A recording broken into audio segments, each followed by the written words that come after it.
So this is a thing.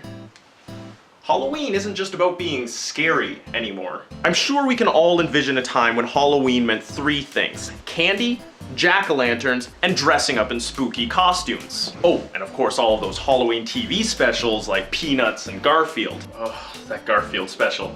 I kid you not, gave me nightmares for weeks.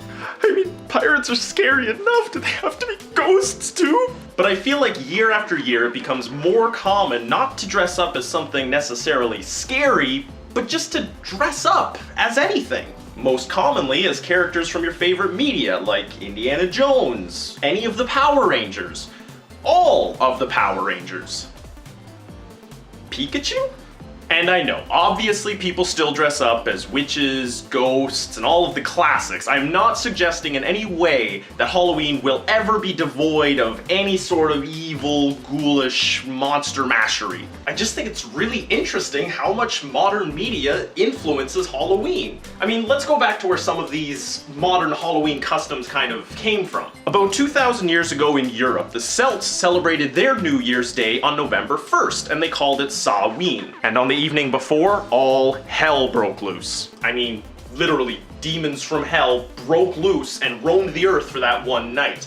But it wasn't just demons, there were also spirits from the afterlife, fairies, monsters, and Batman was there, and Luke Skywalker was there. I'm kidding, nobody actually dressed up as these spirits per se, but they did dress up, usually in animal skins, in order to confuse and repel the spirits and avoid possession. Which I guess still applies. I mean, if anybody saw the 10th Doctor from Doctor Who just walking around, they wouldn't know what to think. I mean, the 10th Doctor regenerated like 4 years ago. It wouldn't make any sense. And when modern Halloween began, it all just sort of transformed from there. From spirits to monsters to particular monsters from classic books and film, which makes an excellent transition to when I believe this whole pop culture Halloween kind of started. And I am of course talking about the world's favorite monster, Darth Vader.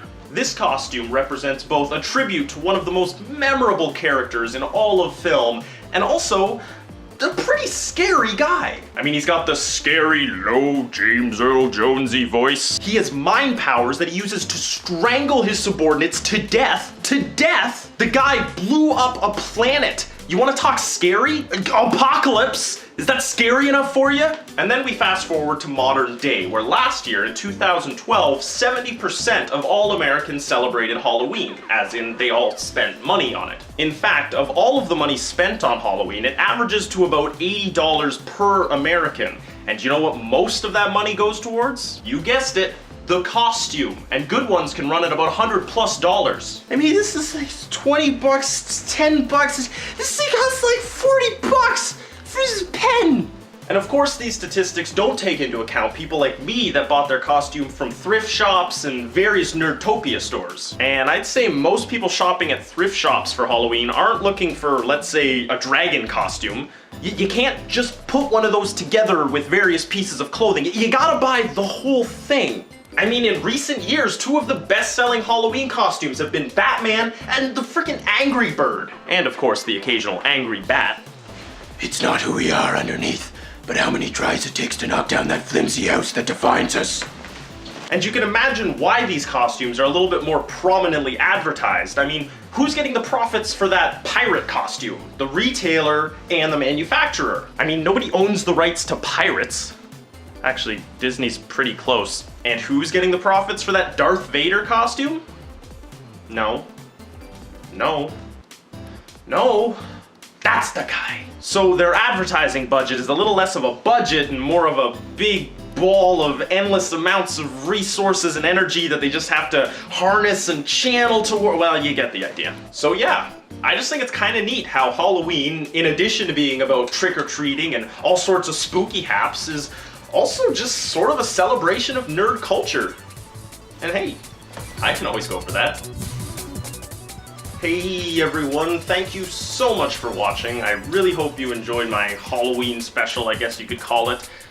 If you liked the video, be sure you like and subscribe, and if you want to see other things that I've done in the past, I think I should have a link right about in this corner right here. Also, I feel like during that, I may have given my sonic screwdriver here a bit of a bad rap. It's not just a pen. This thing is actually quite amazing. I love it quite a bit.